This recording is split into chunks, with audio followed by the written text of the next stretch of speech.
Talking Tuesday. It's what we do.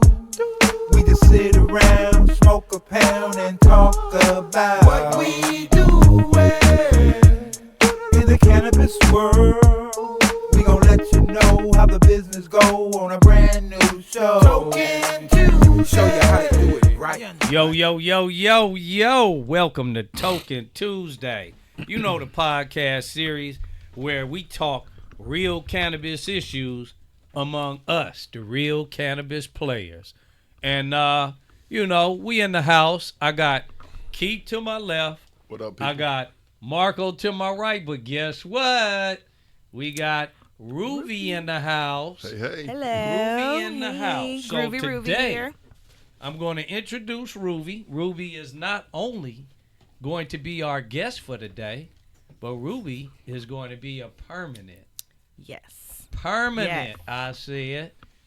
Person, Yes. woman, Latina here Yep. on the podcast. Bringing my own You know what I'm spice. saying? Exactly. Welcome, so, welcome, Ruvy, we need welcome. a little. Thank you.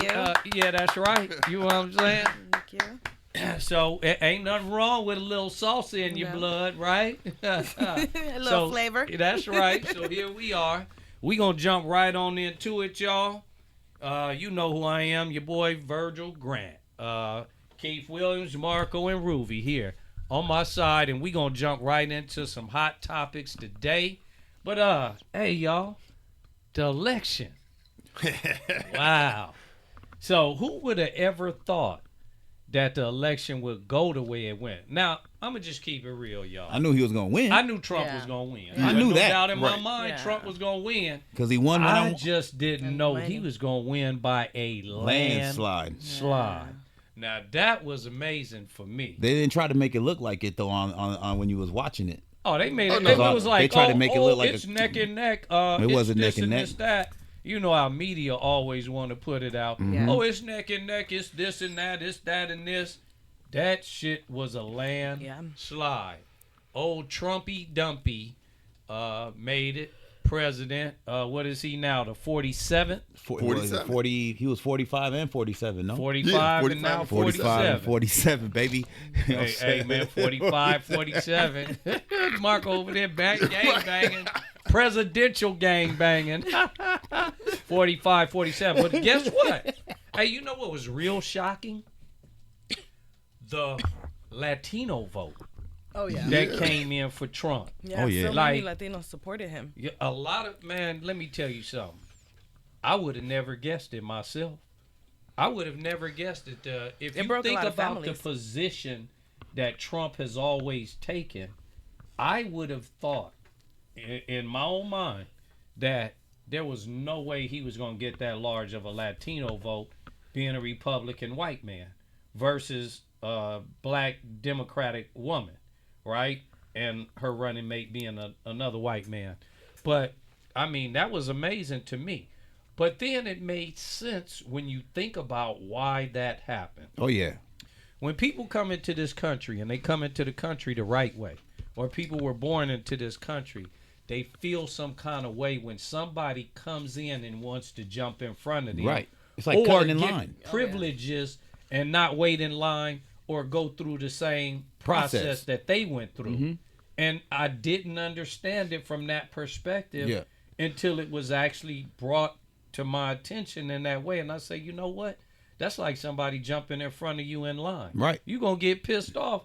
Like, wait a minute. I've been waiting in this line for 2 hours. You need to get your ass back there and wait like everybody else. Yeah. So I get that. Yeah. So, and can I say one thing about that? Because if you go back to 2008, when Obama got elected to office, and you look at home ownerships for black people, because remember 2008 was the housing market crash. Yes, it was. Black people have 2007, never ever and then 2008, reverted yep. back Yeah, to 2008 that you level. felt it. yeah. But they've never reverted back to that level of home ownership.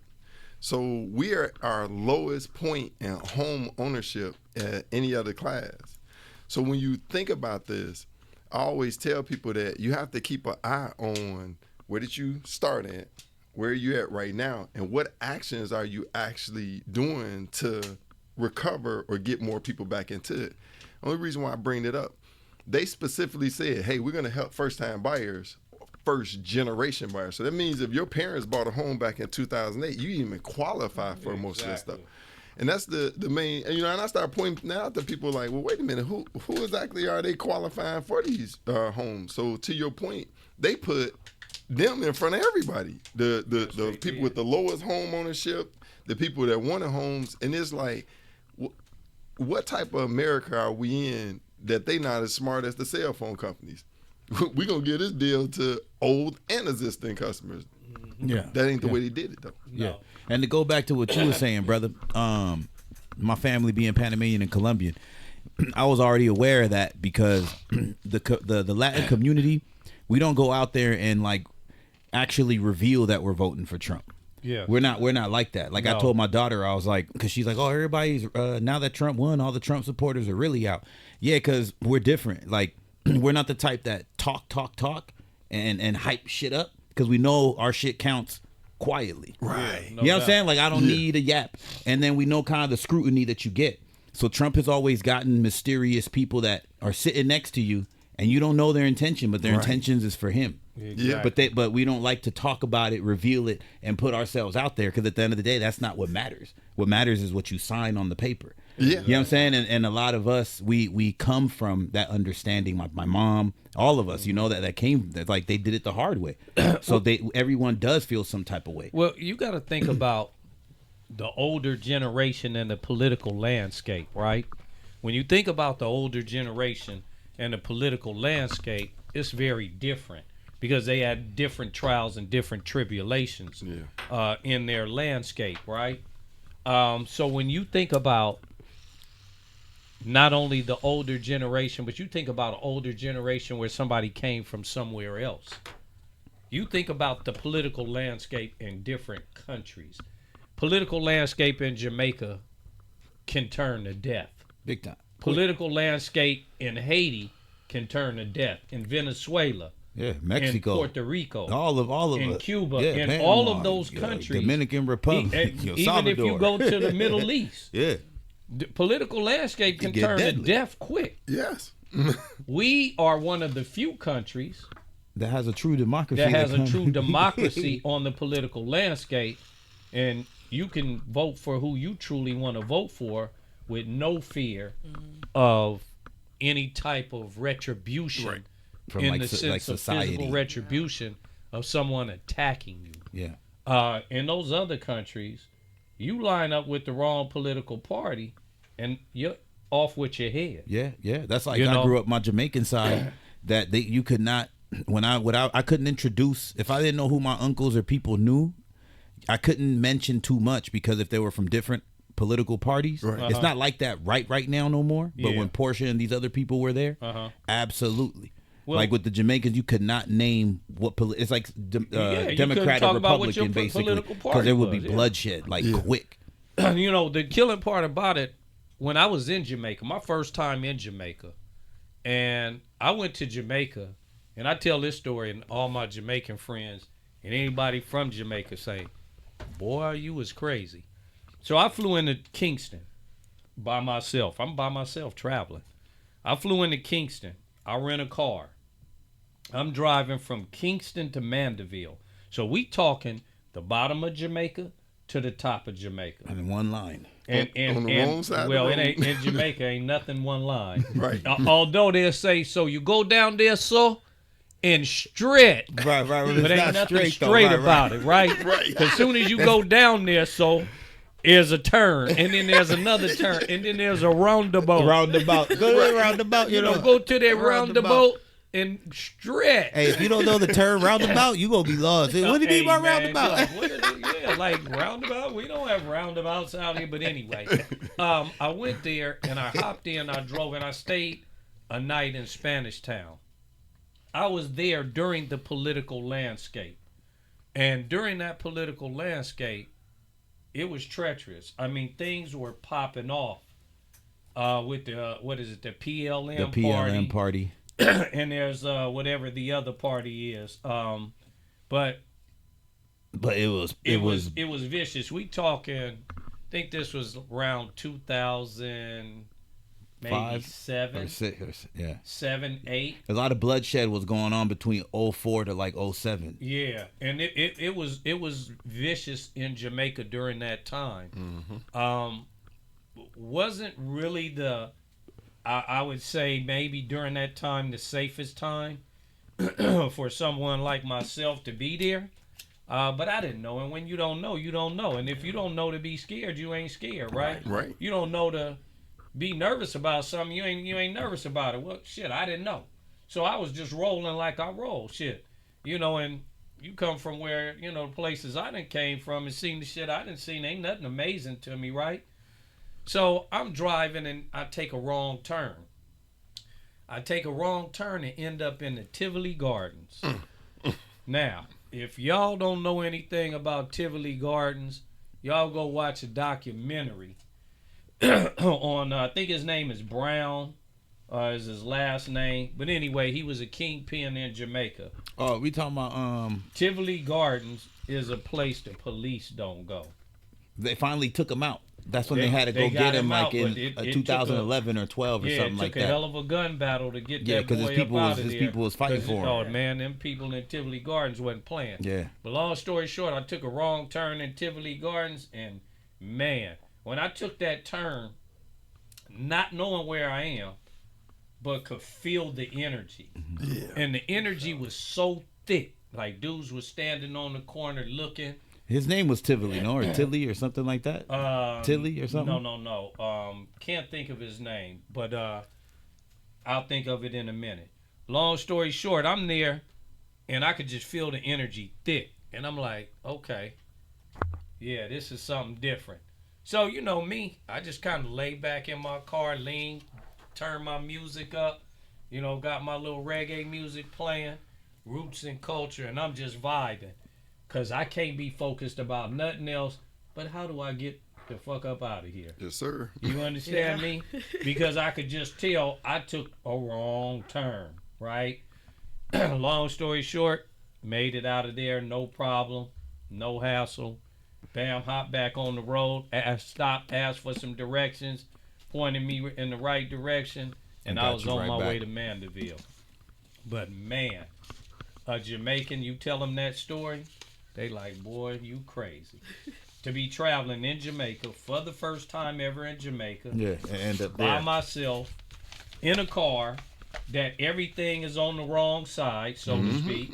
So ain't nothing like driving here in America. The wheel is on the right side, and you got to be on this side of the road. Same way when we was in Zambia, in Africa, same way. So I was able to drive in Zambia based on my experience in Jamaica. Yeah, absolutely. Yep. You know what I'm saying? With everything on the opposite side. Take you a minute to focus and really get to it, because turns are different. Your left turn and your right turn is different. Yeah.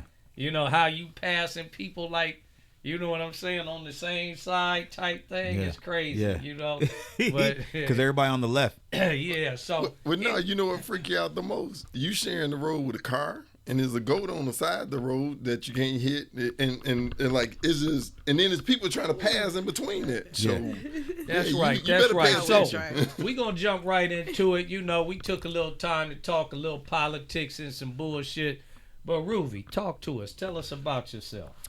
So, like I was sharing earlier, I've been in the industry for about 12 years now. I ended up getting in the industry first. It was helping me with my anorexia.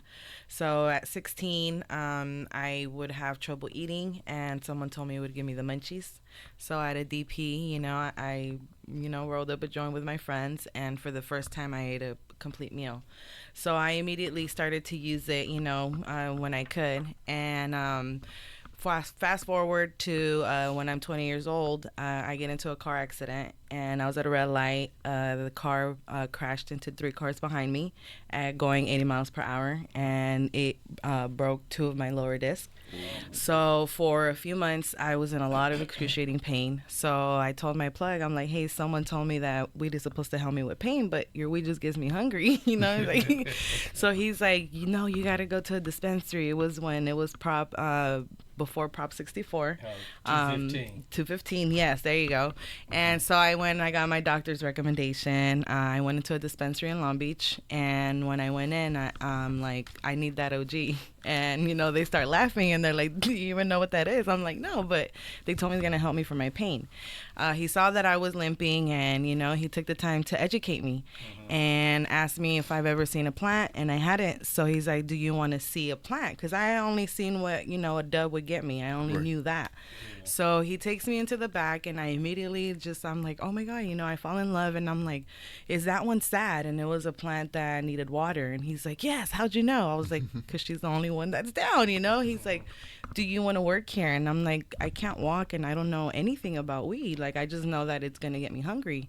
He's like, I'll teach you, and, you know, I'll pay you in weed. So I went a couple hours here and there, fell in love with it, and I ended up in the industry for 12. I never left the industry after that. Nice. You know, and I fell in with the right people. Right. They took the time to educate me. So I think because I looked at cannabis as medicinal, it was something that not only did I accept, but I was so passionate because it was helping me eat. It took away that pain. And, you know, when I started to meet the people that came in, it was regular people. So I was like, I felt more comfortable with cannabis because I come from a family that's against cannabis. I'm Mexican, and, you know, my family's like, no, you know, it's Strict Catholic background. background. Yes, definitely. So cannabis was a big no, you know, marijuana. And so it took me a long time to accept it, and I ending up there, it taught me so much, you know, and I became very passionate. I started to educate myself, and, you know, I had my doctor's regs, so I started to visit other dispensaries, and, you know, I ended up in jail a couple times, you know, when transition Prop 64 came into play, and, you know, I got to see a lot of what cannabis really is. So for me to educate myself and learn and meet people that were very like-minded and different yet the same, I just couldn't leave the industry. And, you know, I was able to also work in legal dispensaries and ended up managing. And, you know, now I'm at Cannabis Talk 101. And, you know, I was able to also do the magazine with them, which I loved. I ended up interviewing Be Real, and whom I was managing his LAX location. Okay. And that's where I met him. And, you know, to know that cannabis has brought me with so many people, and not even to mention, you know, in 12 years, I've met over thousands of people in different dispensaries, whether it was legal or not. And, you know, the more people I could tell that were benefiting from it and that would come back and were like, oh my God, you know, thank you for explaining that. I was like, there isn't a lot of education. So I became very passionate. So anywhere I would go, I would educate about CBD. You know, anyone that knows me, they'll laugh, you know, because all I want to talk about is how CBD can help you, is how cannabis can help you, especially if you tell me there's something wrong with you that includes pain, inflammation, and, you know, knowing that your endocannabinoid system supports your immune system. And me trying to help people, it's really hard for me not to educate, you know, So let me ask you this question. How did your family receive that after a while? It was hard. My parents at first, they didn't really accept it. It took a long time for them. I mean, till this day, my little brother was, he came into Cannabis Talk 101 as an intern, and he's my mom's baby. So when he came in, that's when they finally accepted it. Okay. So it was barely recently. And they were against it. We got into a couple arguments, you know, stopped talking to a couple family members.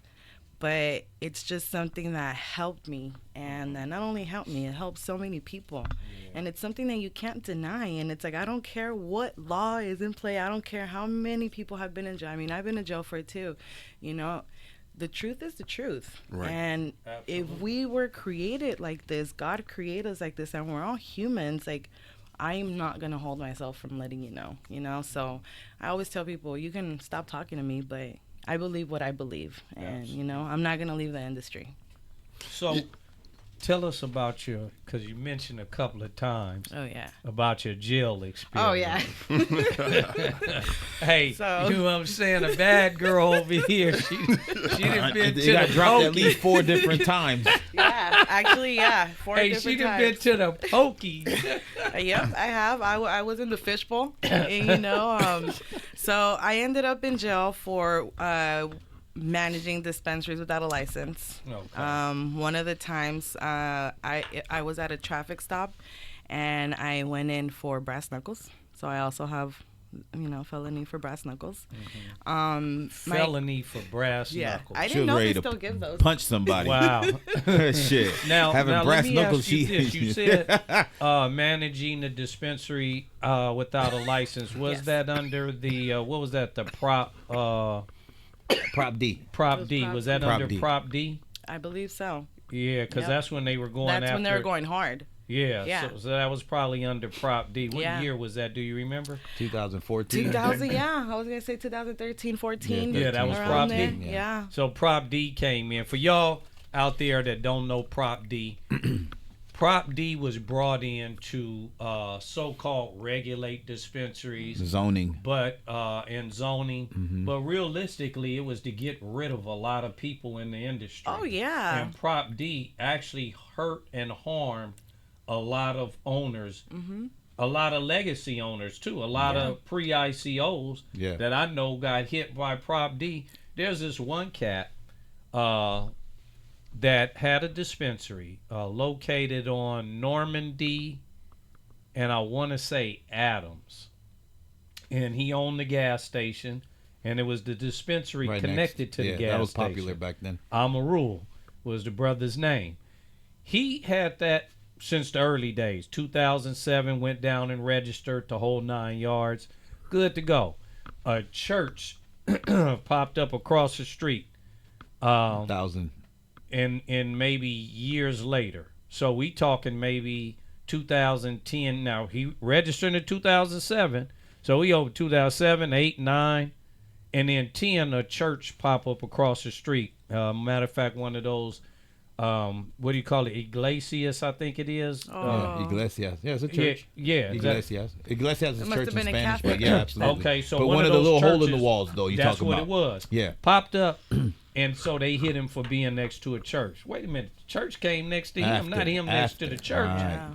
And so he, to this day, he is not in the industry and was not able to transition into becoming. That's why they did it. It hurt so many good people. Yeah. And he was a Yeah. pre-ICO Yeah. following Yeah. every rule. Because with that one, they were really enforcing the distance between the schools and the churches and all. But that. They were also, like, here's the legally one That's thing like robbing. that Playa Vista. Remember? This yeah. the one thing that I don't understand. If you go back in history, cannabis was found on every religious altar, including Christians. Oh, absolutely. 100%. So my question is this. In the grave of wise King Solomon. Right. So my question is this: do you not understand the relationship of cannabis and God? Like He put that on this earth for us. Yeah. Like we have an For a endocannabinoid reason, yep. system. It's just replenishing that. Like your body actually produces cannabis. Yeah. Yeah. So my question is it that they don't understand it, or was there a benefit in it for them to turn the blind eye? Because think about it. It's think like it was fear. nobody right now is even saying anything about it. I think it was fear, because I look at my family. I grew up Catholic. Through time I converted see my Christian. rosary. I'm Christian now, but Yeah. I grew up in a Catholic home, and I think it was the fear because it was looked at as the devil's lettuce, and being Mexican also, and smoking marijuana was like, oh my God, like it was a double. So my family was completely against it, and I think it was from that fear that you were gonna end up in jail. So when I ended up in jail for it, like my family was like, we told you so. And it didn't stop me though, like I was sharing earlier with him, one of the times that I was in jail, I was released for being social. So while I was in there, I knew I was going to do 6 months. So I was getting ready. I enrolled for classes, I was like, I want to sign up to work in the kitchen. So I was like, in my mind, I'm like, I'm gonna make the best of this. She said, being so. Right. So I'm like in handcuffs, and I'm like, hi, good morning, how you doing? Oh, hi, every day. Everyone's like looking at me like I'm educating, women that were in there for murder and for good things, real crazy shit. Yeah. Right. But here I am educating them about CBD and smiling and getting my hair braided. And Now, Ruvy, I got a question for you. As a woman, do you ever feel that you're not in control when on cannabis or CBD? No, I think cannabis as a woman helps me more because even women, when we don't smoke, we naturally produce it. And when you breastfeed, you're transferring those endogenous cannabinoids to your child. So our endocannabinoid system is functioning whether you're smoking it or not, and I think that's where people go wrong. They think you need to smoke. You can juice it.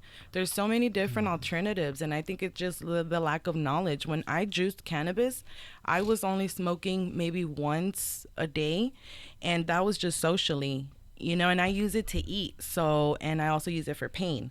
So I smoke every day, all day. I smoke OG all the time. People know me as OG Ruvy because I won't smoke anything else because I have excruciating pain from the accident. It's still, especially with the cold. So if I don't take CBD and THC, I'm in a lot of pain. So then that affects my mood. Then I'm not eating. And then if I try to force myself to eat, I throw up.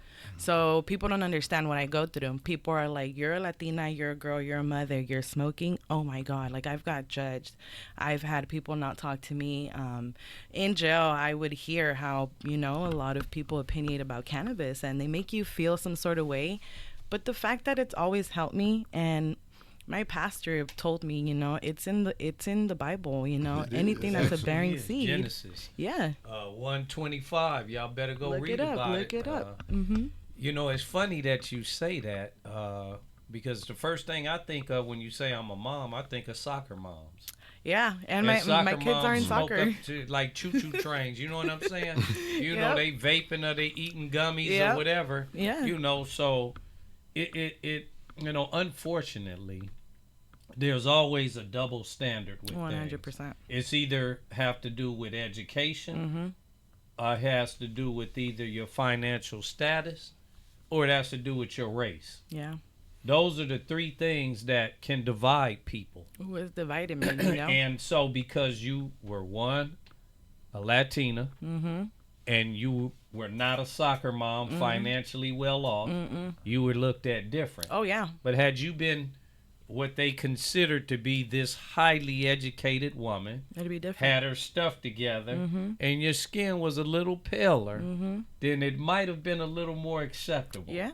But guess what? I'm in jail, and I was educating even, the police officers, or when they screen you, because you go through a medical screen, right? So they asked me, do you take medication? And I said, yes. And she's like, what is it? And I'm like, cannabis. She started laughing. She's like, girl, if you don't tell me. And I'm like, girl, I'm telling you, cannabis. And she's like, no, marijuana. I'm like, I didn't say marijuana. Cannabis helps me eat. You said what I have as medication. That is my medication. So I educated her. And she said, as much as I agree with you, obviously, it's not recognized. So, of course, they denied my medical. But then my question is... Hold on. Let me jump right in on this, because I have to say this from a medical perspective. My mom is a RN and has been an RN and still holds her license for 45 years.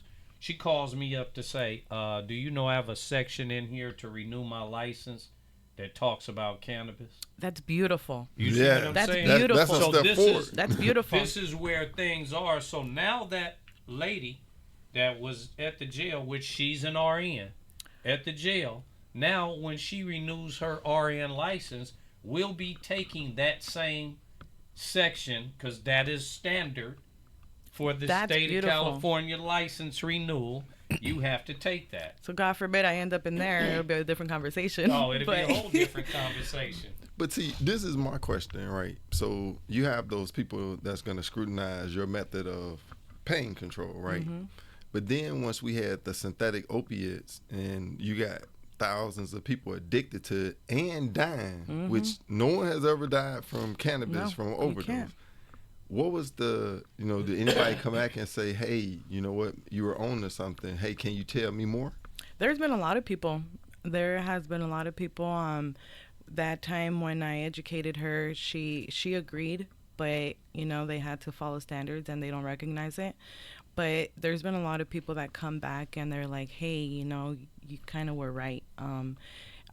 That's why I always take it into to myself to educate people, because it's the lack of knowledge that holds people from agreeing or from being even open to it.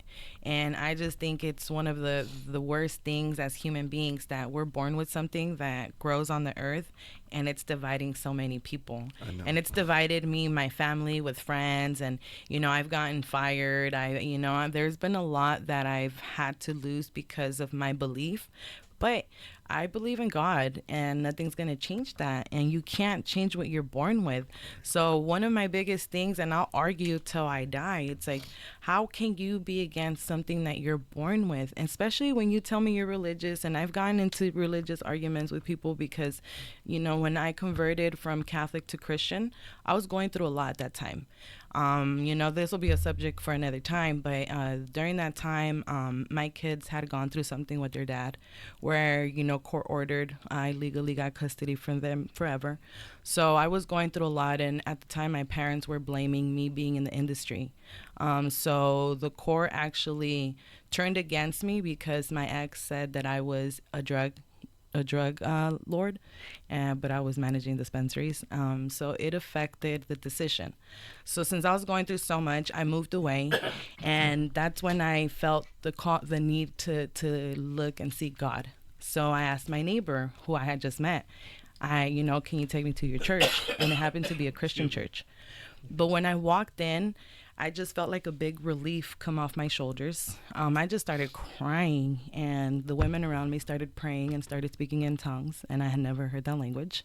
And it affected me so positively in a great way. What I was experiencing during that time was really difficult.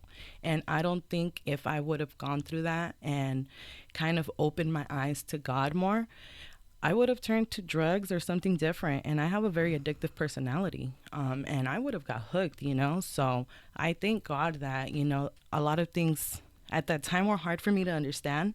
But I believe things happen for a reason. And when, I became Christian, I asked my pastor, I want to leave cannabis. It's affected so many people in my life. The court looked at me different, and my kids didn't get the help they needed because I was in the industry. So I felt really guilty. And he's like, if you're using it for what it's meant for, don't worry about what people think. Wow. Absolutely. And he told me to look in the Bible, and I was in Bible study, and I did. So ever since then, you're not going to change my mind. And one way or another, I ended up back in the industry. Wow. Mm-hmm. So let me just that way our viewers can understand. I'm right now in the passage of Genesis 1, and I'm reading at 12.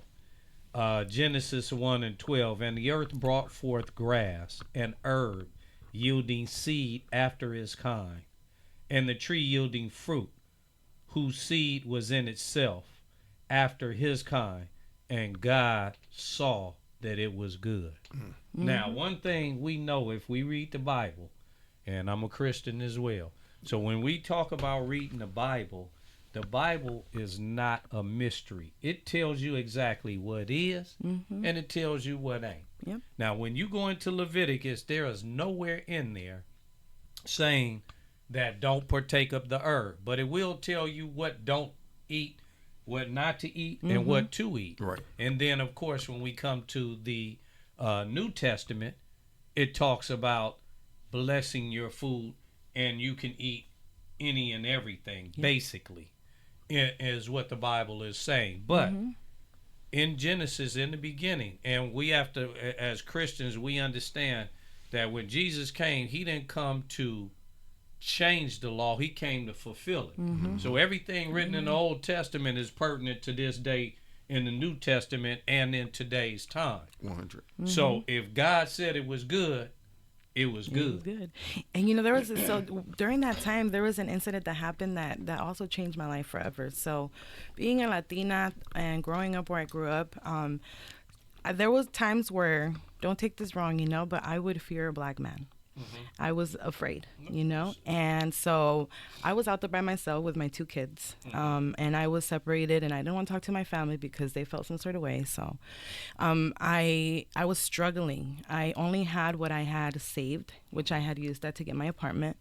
So I had reached out. I tried to apply for food stamps, and I was denied. You know, so they told me to go to a pantry. So I ended up going to this pantry, and yes, they blessed me with food, but I didn't have a car, and I had to walk, and I was in Hemp, and it was during the summer. It was like 106 degrees. I had to leave my kids at home in the AC because I didn't know exactly where I was going. I only had enough for my bus fare. So on the way back, the food was really heavy, and it was hot. I was getting blisters, and I'm like, God, I don't know what's going on or how I'm gonna get home, but I need to get home to my kids. I'm tired, and I just know I need to get home. So then there's this black man that starts driving by, and he's trying to get my attention, and I'm like, oh my God, I'm so scared. And I keep walking, and he's like, ma'am, please, I'm just trying to help you. He's like, it's hot as fuck out here, and let me just give you a ride. So I see that he had a car seat. So I'm like, fine. You know, I get in the car. Mind you, if I didn't have money for food, I didn't have money for weed. And I use weed to eat. So I wasn't eating. I was, becoming a little delirious. It was hot. So what are the chances of him pulling out some cannabis? And a rolled up blunt that had OG. Oh. So we start smoking, and my guard is down, and I open up to him, and he offered to help me get a job, and drove me home, and he's like, I cannot believe you're gonna walk this. And I was like, I didn't either, but I asked God for help, and here you are. And his name was Peter. Oh, wow. Chances, right? Go figure that, huh? Right. So Right. God comes to you when you need him the most, when you call He sent him, Peter. when you believe in him, Wasn't and that one of his people? Yeah, Right. yeah. And he blessed me with some weed, and he drops me off. I get home to my kids, and I cook for my kids, and I held my tears because as a mother, you always want to be strong, right? Yeah. And we were scared out there. We didn't know anyone, so I didn't want to show my kids I was like, shitting, what am I going to do? So I cooked them a meal, set them up, and I go in the room and I start crying, bawling my eyes out, like, you're talking to me, like you're here for me. And, I didn't know how I was going to make it, but I knew I was going to be okay. And it was Christian people that helped me get my things together. They helped me put furniture in my house. They, helped me around. My neighbor, God bless her, Joanna. And, I met some good neighbors that really connected me and were there. And, I changed my mind about a lot of things, and I got back into the industry when I came back. I was only out there for a year and a half. But, while I was there, became Christian. I had my Bible studies, and, I connected with some great people. And, till this day, I'm like, God speaks to you in so many crazy ways, and things happen for a reason. Absolutely. You just always have to be optimistic, and you try to make the best of it. It's hard. And that's why I vouch for cannabis so hard. And people are like, oh, my God, like, here you go. Like, don't tell me you're in pain. Don't tell me there's inflammation. Don't tell me someone's going through cancer or diabetes, because I'm going to educate you, and I'm going to share it with you. Right on, right on. I have a deeper question, because when you said that, it kind of sparked something in my mind. See, I like to go deeper into things because that's just who I am. So, where do you think your fear of black men came from? How was that thought process shaped? I'm a Latina, and I grew up in Long Beach, and there was always a lot of racial. It was always black and Hispanics, Okay. And it was just, I just felt that because they're stronger and, bigger. Like, at that time, the people that I knew were really big. So it was just something that, I don't know. And I was uneducated, and I have a lot of black friends. And, and in high school, I tried talking to this guy, and, we became friends, and he got murdered in front of me. And he got murdered in front of me because he was black. And it was by a Latino. And I was in West Side Long Beach. And it was during that time where it was very conflicting, So, was that the Longos? Yeah, the Longueros, it was the West Side, And I wasn't able to go to his funeral. And it broke me, and it affected me a lot. And to see him take his last breath and not be able to mourn because there was so much conflict because our skin tone. Are you kidding me? When we're the same. Well, you know, I always tell people that is the crazy part about it, and you have to understand the design of everything. Blacks and Latinos are basically one and the same. Yeah. You live in the same neighborhood, going through the same poverty. You know what I'm saying? Going through the same struggles, have the same issues. You can't tell me that you got no issue different from mine. We're the same. And I ain't got no issue different from yours. Everything is the same, but instead we've allowed a wedge to be put between two communities that I'm glad now we kind of see it in some areas disappearing. Yeah. And it's not by choice. No. And I'll say it's not by choice in a small little way, because guess what? What they didn't expect, and when I say they, blacks, Latinos, and white folks, didn't expect now the cross mating. Yeah. Oh, yeah. I have so many nieces and nephews that how am I going to be enough. racist when my cousin is black? Right. How am I going to be racist when my cousin is Latino? Yeah. How can I be racist when my mom is black and my dad is? And there's my dad Afro-Mexicans, and that also blows my mind, because even though there's Afro-Mexicans, it still divides. And I mean, I think that's another thing that cannabis does. It brings different people together, and because we're all the same. And being Latin, though, I teach my people when I go back to Panama.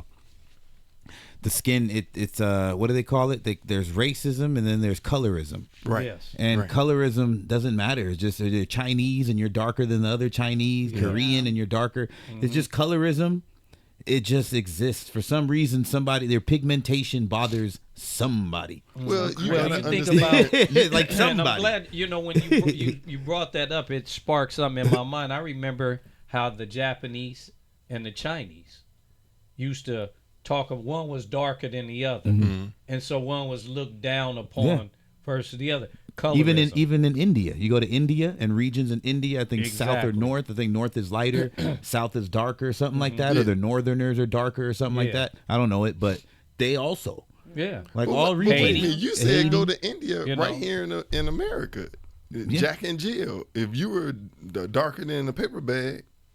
Yeah, colorism's always existed, yo. So amongst our own groups. Because in my family, we have so many different shades. Like I'm considered darker, but I have some cousins that look white. My little brother looks white. His skin tone is so lighter, and his hair's even golden. So to know that the tone is gonna separate us is beyond me, because it's like, how can my own blood that's a lighter shade? Because my little brother looks white. How is he privileged and I'm not? Just because of the tone? Like, and we sucks. from the same family. He just caught more of that Spaniard he did. than he did that native. The You know what I'm saying? I got more of more my than great grandmother's native. Like my grandmother was That's why they tell you, any Mexican homie that's tall, there's Spanish blood in it. Exactly. Like, you're not supposed to be tall like that. And my little brother's You know what I'm saying? white boy. Just being honest. Spaniard. You know what I'm saying? My people are indigenous too. I'm one of them. I'm mixed with African and indigenous folks with the titties out. I was by the beach. Hey, wait a minute. Yeah, so going back to that fear, it was just the way I was, and I thank God that everything happened the way it did, because it opened my eyes in so many ways. And now I have a different opinion how I was raised. And and I love to educate more about cannabis, because it brings a lot of people together. It's a lot of unity. I've met the best people in the industry, the most helpful people in the industry. So all I want to do is help everyone else, so I feel that a lot of people are really open to speaking up with me. Like, people open up. There was a time where I was getting my car fixed, and this guy in less than 5 minutes started telling me his life story. And I'm like, wow, I think it's the energy that I have, and it's like, if I can spark a light and I can inspire you, educate yourself. You're born with this system. Like, why is it dividing us? Why are you judging me because I chose to heal myself with something natural that, at first I didn't know. Something that I could grow. Yeah, exactly. And you know what? I think that's why the government fears it. I'm gonna tell you Come something a on now. little deep, and you just hit it a little bit because I be getting deep too, like brother. But this is just a theory or my philosophy, whatever. So it's not factual, but it's how I feel. It comes down to control. Yeah. And I feel like mushrooms, weed, they're the herbs that let you not Free be your told mind.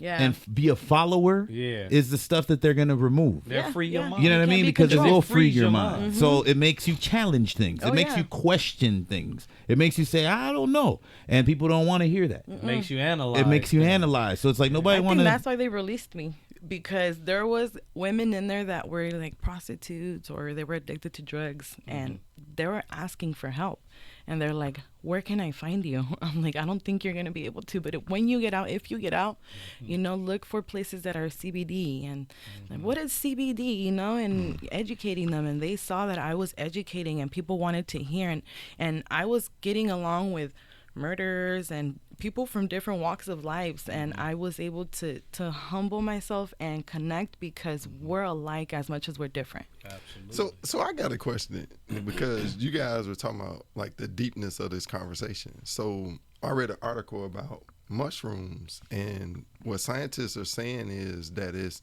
restarting people's conscience, right?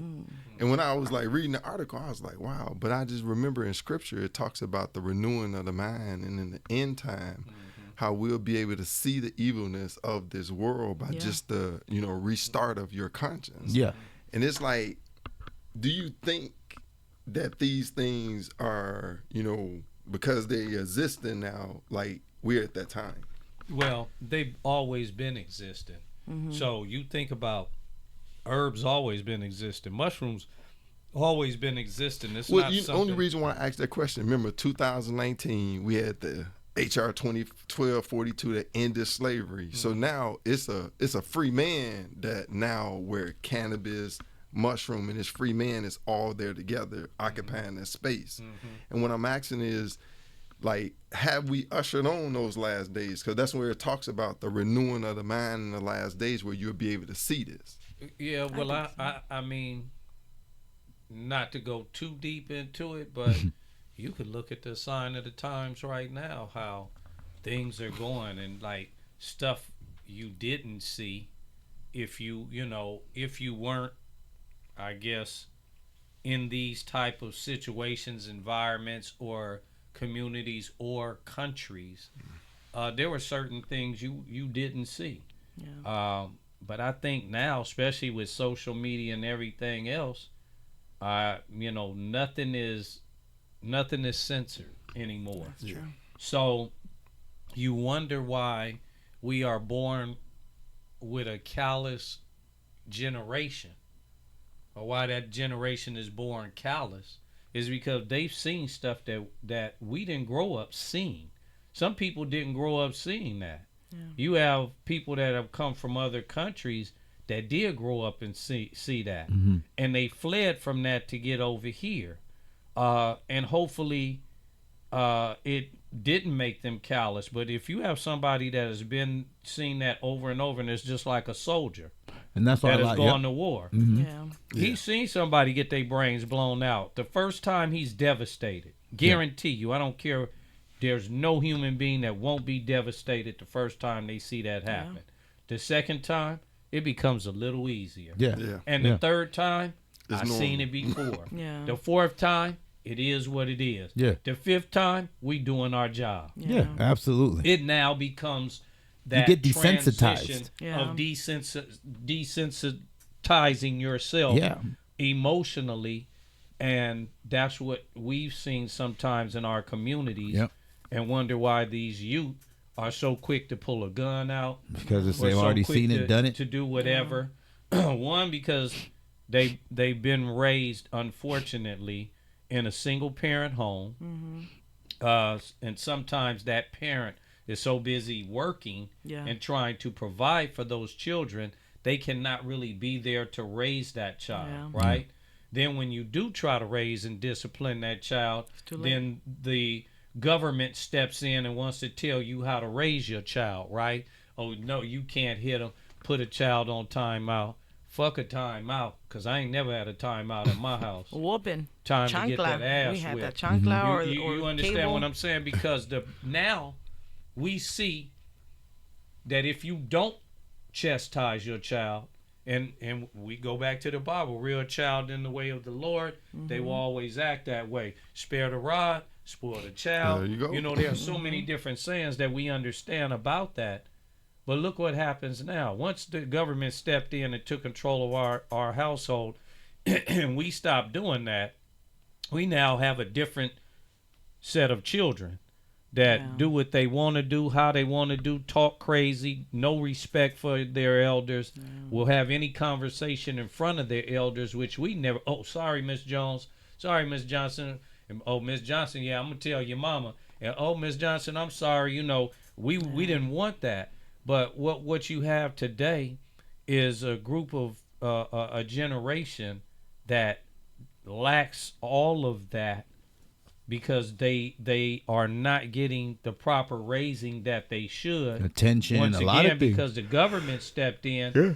Now, guess what they're doing now? Now they're reversing it. If you don't do something with this child, if that child go out and you do going to something to jail. this Now man, you you going to going to jail. But wait a minute, you took the control out For of my me in the hands first years place. ago. Yep. And Yeah. then now you want to tell me I'm responsible for a child I can't discipline? How does that work? Because they know the parent's not home, they're going to raise the child. I have Exactly. one last philosophy and theory about government and the family, and I tell my friends all the time. They like to push, like, nowadays the new generation, just people in general, no kids, no family, no this, no that. Like, that's the new agenda. I just, I could live life with no kids, no this, no that, and the family doesn't matter. But at the end of the day, the reason to me the government will always try to abolish family is because families run the government. So the smartest people in the world are families that run shit, that are obviously pool their clearly money. going to get rid of your family so you can never challenge their family. Right. So, at the end of that's why some of us want to have a ton of kids. I mean, look You at know the what I mean? president. To have a big family. Well, 'Cause no, even the on Kennedys, top of that, it the helps Trump. stabilize Look the at all of community. them lined up. Yeah. It's big Yeah. ass Blood. families. It's a family. the that's Rock Big fine. families. You know what I'm saying? The But list they- go on. The list goes on, but they want to tell us not to have families, not to worry about Well, families. if you think about it, it's the families build the neighborhoods build the communities. And it's like, if I could stop you at the family, pooling your money, then there's no community. and collectively Yeah. coming together, I won the war. Yeah. Divide and conquer. And it takes us back to why they control cannabis. Because as a human, if you're going through stress, can't pay your bills or whatever it is, and you're not thinking for yourself, you're going to be controlled by the government, and I think that's why cannabis education is so vital. Very important. So, Ruvy, where would you like to see yourself in the future regarding cannabis? Where do you see yourself in a perfect world? In Ruvy's perfect world. In Ruvy's OG perfect world, OG. Perfect where world. OG Ruvy is heading, I want to get into the hemp industry. My plans are to get a construction industry, a company that builds homes made out of hemp, because hemp They're makes a lot more fireproof. durable. It's fireproof. It's sturdier for earthquakes, and you only need hemp, lime, and water, and it's also, I think, cheaper. And why not? I've always told people, cannabis, what we're doing now, whether it's cultivation, retail, any of that, it's a piece of the pie. The rest of the pie is hemp. Why do you think they went so hard to keep it away from us? There's this book that I vouch for. A lot of people know Jack Herrera. He wrote a book, The Emperor Wears No Clothes. Yep. You got to Good get a book. copy. If y'all ain't went out to get Look it, for it I and got read it. Knew Jack personally. Rest in peace. Knew his son. Yes. Was able to sit one afternoon, really a whole day, because Jack Herrera had a booth at this function. I had a booth at the function, and I went over and sat with Jack at his booth one time, and me and Jack chopped it up, and that was a great experience for me, to sit with a legend in the industry who had a very, to me, forward-thinking mindset. Yes. To be able to write that type of material and understand it in that fashion. Yeah. We have to understand that hemp was the #1 cash crop in America. And I That think it helped- will be again. Yes, that helped build America's power back in the early days. So slaves wasn't picking cotton straight from the gate. They was growing hemp in a lot of areas. Yeah, every president grew it in the White House. I mean, are the Declaration of Independence, right? The rough draft, I believe, was written on hemp paper. On hemp paper. The American flag, first ropes, one. everything. Hemp. The ropes that they used at George Washington and the army suits that they used were all made out of hemp material. So a lot of that stuff, hemp was definitely it's very, viable diverse product. and versatile. You know, Yeah, very versatile. You could use it for anything. It's biodegradable at the end of the day. It's going to go right back to the earth. Yeah. You can't I say mean, that about cotton, Japan planted fiberglass. it and was clearing the radiation from the Fukushima, Yes. you know, because it's, you know, so in my perfect world, I want that. And I also want my dispensary, you know. I'm going to speak it into existence. I want my own Dr. Green Thumb franchise because I worked along with him and I got to meet him personally. And, you know, a lot of people I don't think they know that about him, that he's a humble person. And him and the people that work with him really believe in the plant. And, you know, like I've seen them go through so much because they don't take the money where it's wrong. And, you know, I really like that. And when I interviewed him, I connected more with him, and I got to see how people camp out because they like his music, and then they go in there looking for the cannabis. And I think it's like the biggest opportunity when you can connect cannabis and music and people can come together. And I would see people fly in from other places, you know. Yeah. Like I said, people would camp out, and, you know, people were so excited, and he would take a picture with anyone, talk to anyone. And, you know, when you can see people's real side and you can really, you know, connect and vibe, I think that's one of the biggest beautiful things. And so that's one in my perfect world. That's what Ruby's gonna do. Yeah, Nice. I can vouch for that story because I seen Be Real backstage, and Be Real, you know, he's kind of walking down. I'm chopping it up with Bones Thug and Lil Easy at this concert that they were all in, and Far Side was there, and Souls of Mischief, which is one of the groups that I like, 93 till Infinity. And we were all sitting there just kind of chopping it up. He comes through the hallway, and he's just strolling. A couple of people stop, chop it up with him. I stop, you know, chop it up with him, take a little flick with him, just for a quick minute. But I was there as guest of Bones Thugs and Harmony.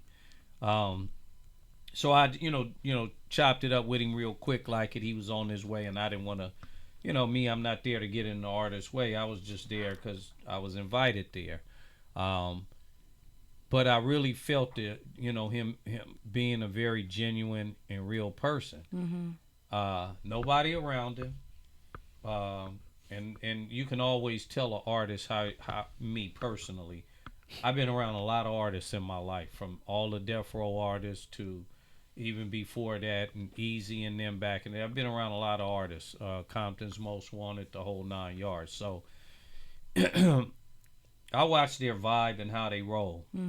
Now, he heads on to his room, and then now I see this one dude coming down, and there's 4 or 5 bodyguards surrounding him.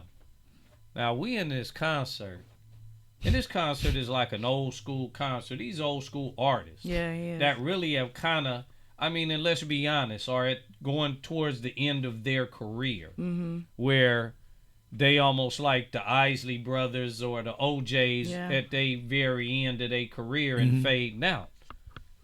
Bodyguards, like, come on now, these old cats, all of them my age probably and older probably that's in the audience, ain't bum rushing no artists like that, right? And so I look, and as they're partying and somebody stops to talk to him, it's Burner. I said, man, get the fuck out of here. Like, nigga. And I don't use that word much, but I had to say that. Nigga. Ain't nobody thinking about you like that. You could have strolled down here by yourself, and probably 2 people wouldn't have turned around to say shit to you. And You you know, backstage. You ain't even out there like. Hey, he No, sound worried like Mike about you. Tyson about Hey man, Mayweather. hey man, that was the first time I had to look at an artist and say, "Are you serious?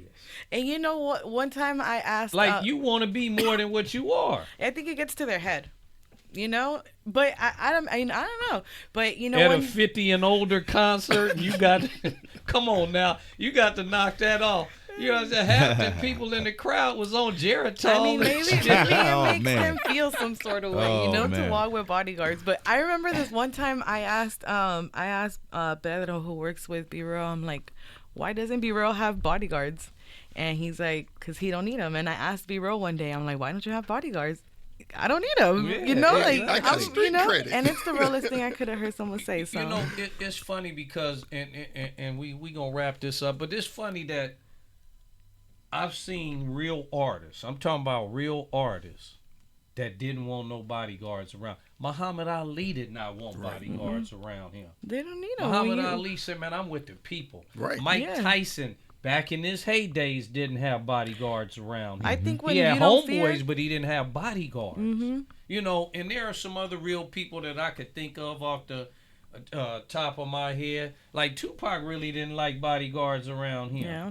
No, You but know some what of I'm those saying? people, you know, when I was, think about it, you know, when you reach the people, when you are people's, as Muhammad Ali say, I'm the people's champ. Right. When you are the people's champ, and be real, is like the people's champ.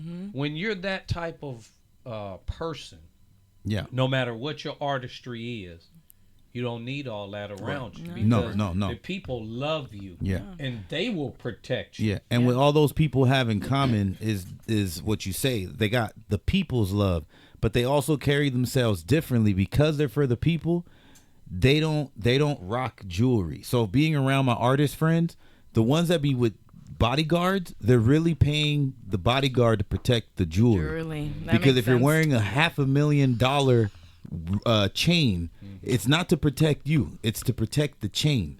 So if you're a guy who doesn't walk around with that type of stuff, there's really not much to worry about, because at some point, if you got a $50,000 Rolex, 75,000 Hublot, whatever it is, fools know that, and they're not worried about you.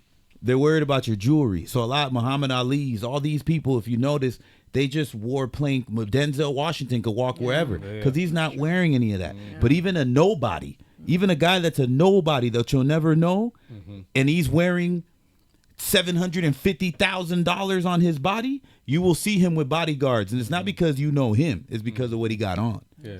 So that's what I've noticed around my And homies. I think that's probably more in today's time than it is anything, because I remember artists even back in the day that used to go to concerts and used to go through the crowd still rocking their chain, and with nobody, you know, People Nobody weren't even think about they it. weren't. like It that. wasn't like that. It was still the A respect. level of respect. Yeah. If you That had it, artist it's almost had. like they didn't touch you because you somebody. Yeah. Now it's Exactly. like they test you. Oh, you think you got it?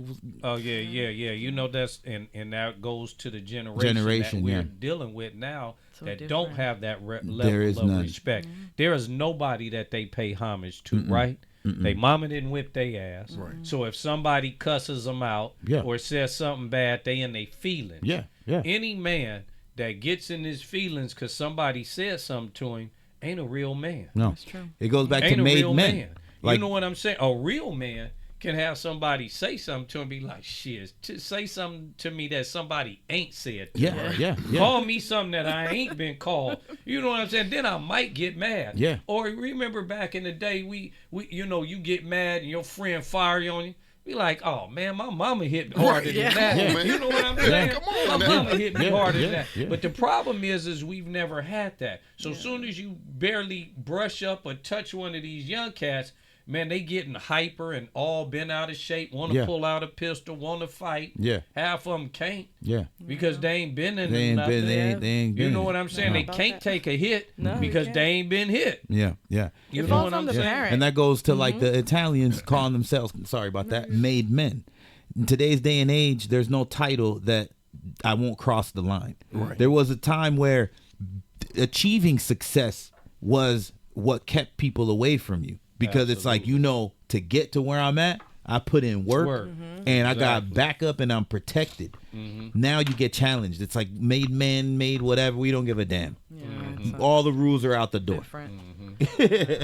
Well, Ruvy, it was really exciting having Thank you you. as our guest Yeah. today. Thank you. We really enjoyed having you. And I you enjoyed it guys, too. she's going to be back permanently. I will be. You know what I'm we saying? have a lot So, to talk about. Yeah, definitely. And she will definitely bring her opinion and value and flavor to Token Tuesday. So, once again, thank y'all for tuning in to Token Tuesday, where we have real cannabis players speaking on real cannabis issues. It was a joy to have Ruvy here and glad to have her on the team. Y'all get used to her pretty face because she's going to be with us at all times. Yeah, well. All right. Keep to my left, Marco, and now Ruvy to my right. Yeah. Yep. And you know your boy here. Until next Tuesday. Well, thank you for tuning in for Token Tuesday. One thing, don't forget Spotify, Subscribe. YouTube, what else? California Apple, Cannabis website. and WC.com. California Cannabis website, CaliforniaCannabisWC.com. Click the button and subscribe right below. Peace out. Y'all have a good one. Token Tuesday, it's what we do. We just sit around, smoke a pound, and talk about what we do.